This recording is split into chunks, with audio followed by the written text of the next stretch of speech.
welcome back to the next session of the chapter Motion in a Plane. Friends, in the previous video we came to know that the addition and the multiplication of a vector by a constant and addition of the vectors. Now let us discuss some more important concepts of the vectors. As I said in the previous videos, a vector can be multiplied by any magnitude value, by say lambda. Only the magnitude of the vector increases by the multiplication times. That is, it may be lambda times, it may be any real number value. Similarly, as I said, the addition of vectors. So now, in order to add the vectors, we have to follow the certain rules. So that is, if tail coincides with the head of the another vector, so we obtain the resultant vector, that is called triangle of vector addition. And if the two vectors have same common point, that is called as parallelogram of vector addition. So such type of additions we have studied in the previous video. Now let us discuss some more important topics of the vector addition, called as properties of vector addition. So vector addition is a commutative property. So now I can say here vector addition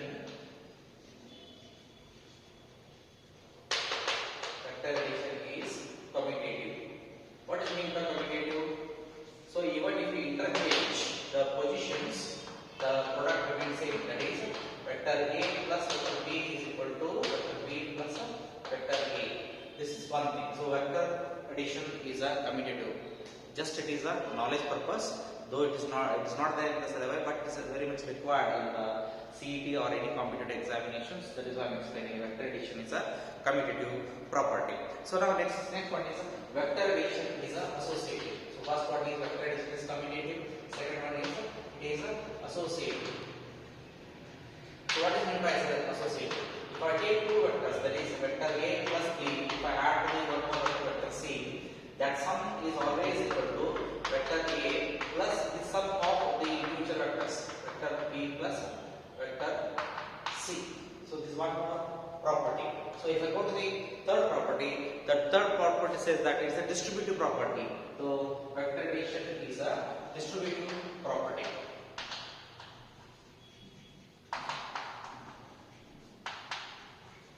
According to the distributive property, if sum of two vectors is multiplied by a real number, so vector A plus vector B is the addition of vectors. If it is multiplied by a real number lambda, then that is equal to, we can take individual distributive, that is lambda into vector A plus lambda into vector B. These are the three important vector properties or addition of vector properties. That is, vector addition is a commutative property, vector addition is a associative property, and vector addition is a distributive property. Now friends, so in the last video and present video, till now we discussed only two important things of the fundamental operations of mathematics. That is, vectors can be added, vectors can be multiplied. How about the subtraction? So as I said, scalar can be operated with any algebraic functions, like they can be added, they can be subtracted, they can be multiplied, as well as they can be divided. But vectors, they should follow the vector algebra. The addition of vector algebra follows vector algebra, or subtraction follows vector algebra, and multiplication also follow the vector algebra. There is no addition, or addition is not entertained, the division is not entertained in vector algebra. So now let's start with one more thing, that is called as subtraction of vectors.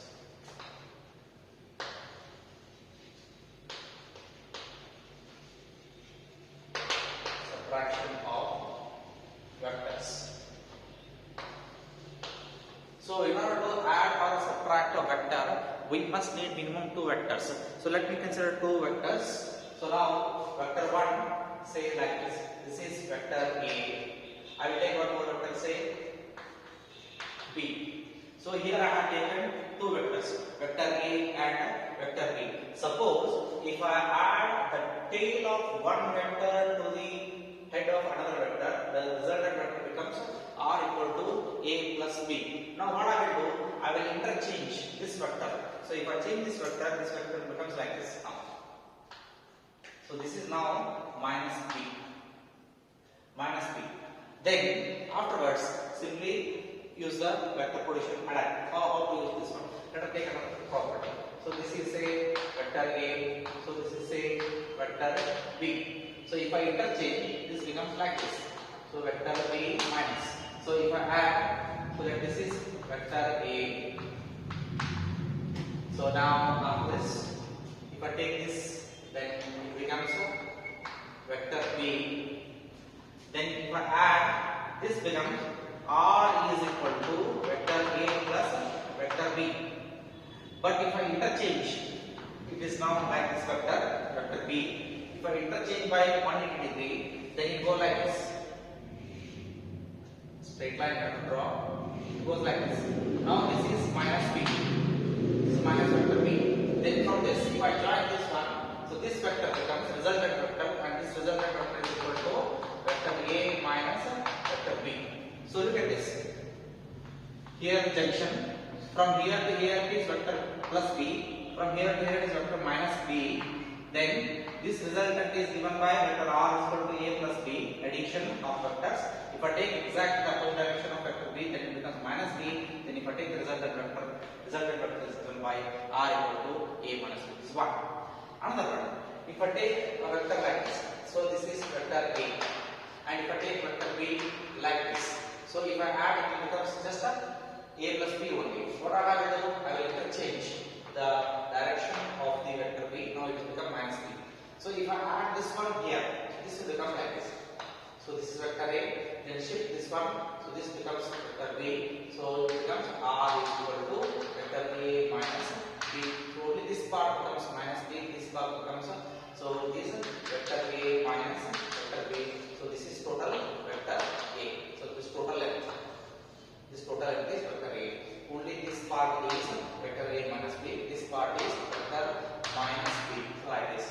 So in this way it is possible to add, multiply and subtract the vectors. Now friends, with this let us move to the next very important concept called as the magnitude and the direction of the resultant vector. That's a very important derivation. Magnitude and direction. Magnitude and direction of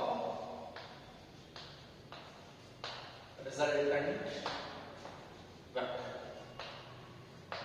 A very important heading is, it may be asked for 5 marks in the examination.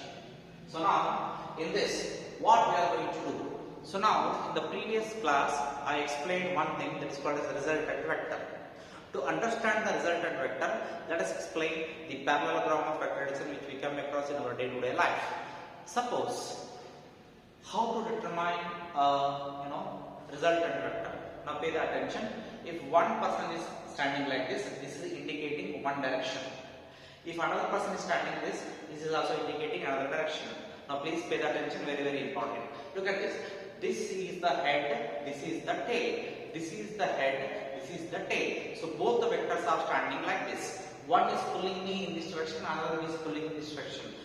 Then if both objects are pulling me with the same force, or else say if they are pulling me in the different direction, in which direction I will move? I will move neither in this direction nor in this direction. Then what I will do? I will move in this direction like this. So that means what? One force or one vector is acting in this direction, another vector is acting in this direction, but the resultant moving in this direction. So this is the resultant vector. So in the same way, if two vectors are initiating with at the same point, then it is possible to calculate the resultant vector of those two given vectors. Once if we calculate the resultant vector or the direction of the resultant vector, we must calculate the magnitude of those vectors. So let me explain in another way. So now let us consider. I will consider two important vectors here. Let me start one by one. OP is the one vector.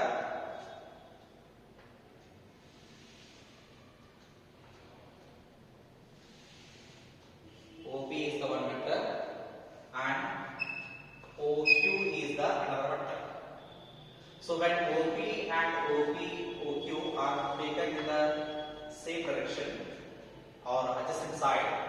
then obviously it constitutes, parallelogram of vector addition. Now, if I want to calculate the resultant vector, so I must draw the parallelogram.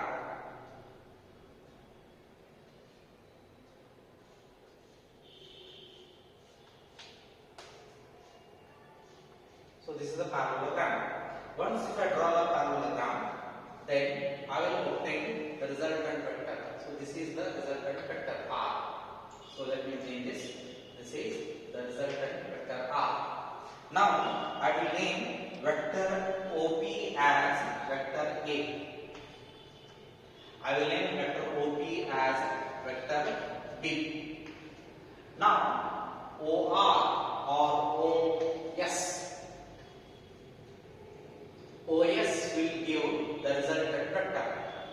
According to the parallelogram of vector addition, what is the value of R? That means R and the direction. Now let's pay attention. The angle between the vector OQ and the OP is theta. So this is theta. The angle, I repeat once again, the angle between the vector OP and the vector OQ is theta. In that, the resultant vector R is passing and it cuts in the angle. Alright. So there is one more angle that we can discuss about that later. So this is all about the diagram. Afterwards, now we arrive at the parallelogram of vector addition. Now we need to draw a perpendicular line to the perpendicular line, or draw normal, say SN. Normal means perpendicular line. Draw a perpendicular line or normal. So let me draw normal properly. Draw a normal line. Then OP is produced to N. So now I extended OP till N. Then I draw a perpendicular line SN. Then there is a perpendicular 90 degree perpendicular triangle. Then here also we have theta, say this is also theta. Now in the triangle ONS or OSN, I have to define what is the resultant using the Pythagorean relation. So now, before going there, let us recall some important concepts of our geometry. What are that? We know that if OP is vector A, the opposite line or opposite side of the parallelogram is also equal, that is also vector A. If OQ is vector B, obviously the line PS is also what? Vector B. So with this simple knowledge, let us start the derivation. So let us start with the first one. So now we know that from the triangle, or say that from the right angle triangle OSN, from the right angle triangle OSN, let us define OS square. OS square is equal to ON square plus NS square. NS square. Continue. OS square as it is. What is ON? ON is the addition of two sides. One is OP, another one is PN. So let us add OP and PN. So this is OP plus PN whole square plus NS square. So state equation number 1. So now after this, friends, using some trigonometric functions, I have to define what is OP, what is OS, what is PN, what is NS.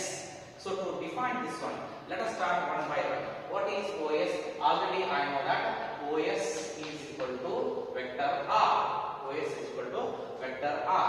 After this, I have to define what is OP and what is ON.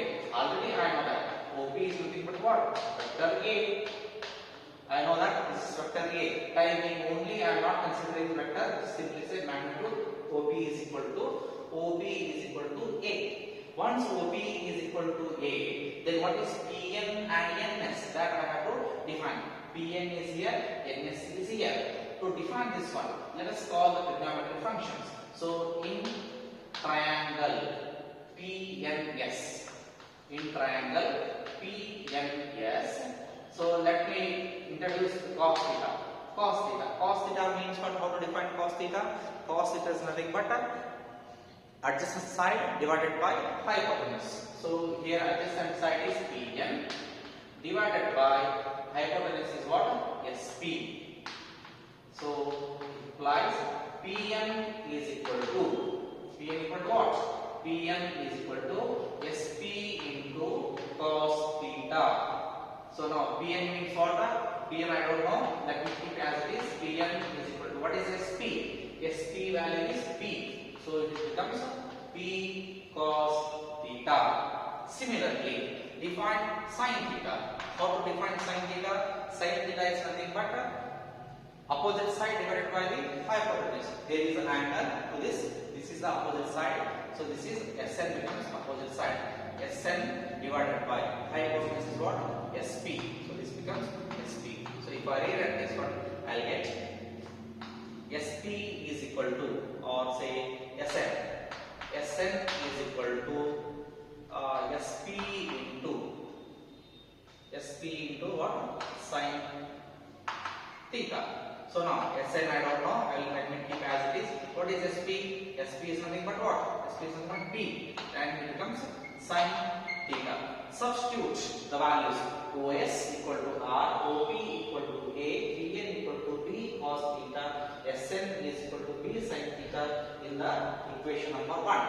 So equation 1 implies, so if I substitute all these values in equation number 1, what happens? So now first one is OS. OS equal to what? R. So it becomes R square is equal to R square. OP. What is OP? OP is equal to A. So this becomes A plus Pn. Where is Pn? Pn is become what? B cos theta. So it becomes B cos theta whole square plus Sn square or Ns square. Sn square or Ns square means what it is? It is B sin theta square. Or let me put only one square, okay, square bracket. Over. After this, this is of the form A plus B. So it is purely a number only, just multiply. Or just take square. That is A R square equal to A square plus B square cos square theta plus 2AB cos theta. 2AB cos theta plus take this one, this becomes what? B square into sin square theta. B square into sin square theta. After this, simplification. Simplify it, R square is equal to A square keep on one side plus 2AB keep on one side, 2AB cos theta one side plus, look at this, B square sin square theta, B square cos square theta is there. B square is common. I will take outside. So if I take outside, it becomes B square into bracket of sin square theta plus cos square theta. So after continue, so R square is equal to A square plus 2AB cos theta plus B square, because the value of sin square theta plus cos square theta is equal to 1. So this value is equal to 1. So B square into 1 becomes B square only. Finally, we arrive at the answer. R square is equal to A square plus B square plus 2AB cos theta. Take square root on both sides. Finally, get R is equal to square root of A square plus B square plus 2AB cos theta. One of the very important derivation of this chapter. So it creates or it gives a very important expression. This is the magnitude of the resultant vector, that is R is equal to A square plus B square plus 2AB sin 2AB cos theta. Now after this, let me decide the direction of the resultant vector. They said here direction of the resultant vector. To define the resultant vector, where exactly the resultant vector lies, that is very important. Look at here, friends. OP is the direction and vector A. OQ is the direction of vector B. So when I draw the resultant vector, so the angle between the vector A and vector B is theta. But when resultant vector is drawn, it substands only small angle, say alpha with respect to vector A. I repeat, alpha is the angle of the resultant vector, or alpha it denotes the direction of the resultant vector. So with this, if I want to define what is tan alpha, if I want to define tan alpha, or let's say direction of resultant vector is tan alpha is equal to, what is tan alpha? How will you define tan alpha? Tan alpha is nothing but opposite divided by adjacent side. So here opposite side in the triangle ONS, opposite side is SN. So tan alpha is equal to SN divided by ON. Again, Sn is nothing but Sn only, keep as it is, but ON is nothing but what? The sum of two terms, that is OP plus PN. So now finally, tan alpha is equal to, so look at this, Sn, what is value of Sn here? Sn already we know that, this is B sin theta divided by OP. What is OP? OP is simply vector A plus, what is PN? PN is B cos theta. B cos theta. This one was important. So tan alpha is equal to B sin theta divided by A plus B cos theta will denote the direction of the resultant vector. So here alpha indicates the direction of the resultant vector. Here the value R indicates the magnitude of the resultant vector. Friends, actually in the examination definitely they will ask for 5 marks. Derived expression for the magnitude and the direction of the resultant vector. So you have to describe the diagram. Description I will give in the notes. So you have to describe the diagram and you have to write all the way from beginning point till this point. This is one way. Another way, they will ask what is the value of the resultant vector. That means what? Keeping this formula, that is R equal to square root of A square plus B square plus 2AB cos theta. Based on this formula, based on this equation, they will ask numerical. That means what? Here R indicates the magnitude of vector R, A indicates the magnitude of vector A, B indicates the magnitude of vector B, theta is the angle between vector A and vector B.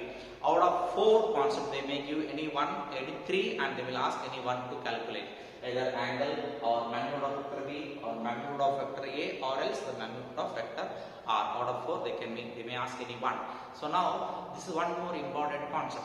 Friends, in the next class I am going to take the very important topic of this physics, entire physics world, that is resolution of vectors, that will be discussed in the next class. Thank you.